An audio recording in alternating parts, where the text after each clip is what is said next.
একাদশ জাতীয় সংসদ নির্বাচনকে চ্যালেঞ্জ করে ভোট ডাকাতি ও কারচুপির অভিযোগ এনে হাইকোর্টে মামলা করেছেন বিএনপির 7 প্রার্থী এবং গণফোরামের কয়েকজন প্রার্থী। বুধবার হাইকোর্টের নির্বাচনী ট্রাইব্যুনালে মামলা করেছেন বিএনপির 5 জন। তারা হলেন বরিশাল 1 আসনের জহিরুদ্দিন স্বপন, গাজীপুর 4 আসনের শাহরিয়াজুল হান্নান, মৌলভীবাজারের 3 আসনের নাসের রহমান, মুন্সিগঞ্জ 3 আসন থেকে আব্দুল হাই, ভোলা 2 আসন থেকে মোহাম্মদ হাফিজ ইব্রাহিম। এছাড়া গত সোমবার মামলা করেছেন ঝিনাইদহ 4 থেকে সাইফুল ইসলাম ফিরোজ এবং টাঙ্গাইল 7 থেকে আবুল কালাম আজাদ সিদ্দিকী। আজ বৃহস্পতিবার আরও 5 জনের মামলা করার কথা রয়েছে।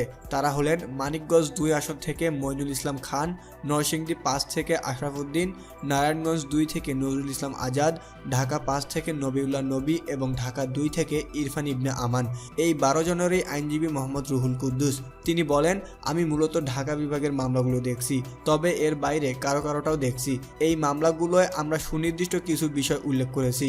আমরা ডকুমেন্টেশন কোর্টে দেখাতে সক্ষম হয়েছি যে নির্বাচনের নামে যা হয়েছে সেটাকে নির্বাচন বলা যাবে না।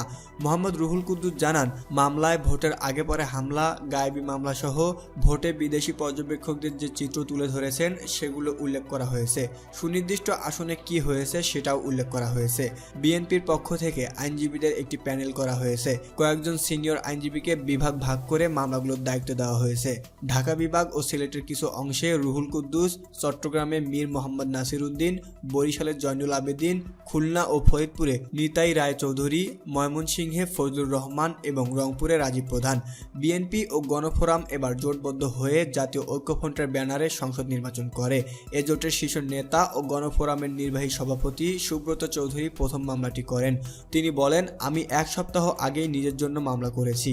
প্রথম মামলাটাই আমার। বৃহস্পতিবার আরও মামলা হবে। তিনি ছাড়াও গণফোরামের মফিজুল ইসলাম খান কামাল মামলা করেছেন বলে জানান সুব্রত চৌধুরী। এছাড়া তিনি জানান, বিএনপির আরও 2 প্রার্থীর মামলার আইনজীবী হয়ে লড়বেন। একাদশ জাতীয় সংসদ নির্বাচন শেষ হওয়ার পরে নির্বাচন কমিশনে পুনর্নির্বাচনের দাবি জানিয়ে স্মারকলিপি দেন জাতীয় ঐক্যফ্রন্ট। এছাড়া নির্বাচনের 3 দিন পর ঐক্যফ্রন্টের প্রার্থীদের ঢাকায় বিএনপির গুলশান অফিসে ডেকে নির্বাচন নিয়ে তাদের বিস্তারিত অভিজ্ঞতা শোনা হয়। সেখানেই প্রার্থীরা নির্বাচনী ট্রাইব্যুনালে মামলা করবে বলে সিদ্ধান্ত হয়। এছাড়া ঐক্যফ্রন্টের পক্ষ থেকেও মামলার কথা জানানো হয়।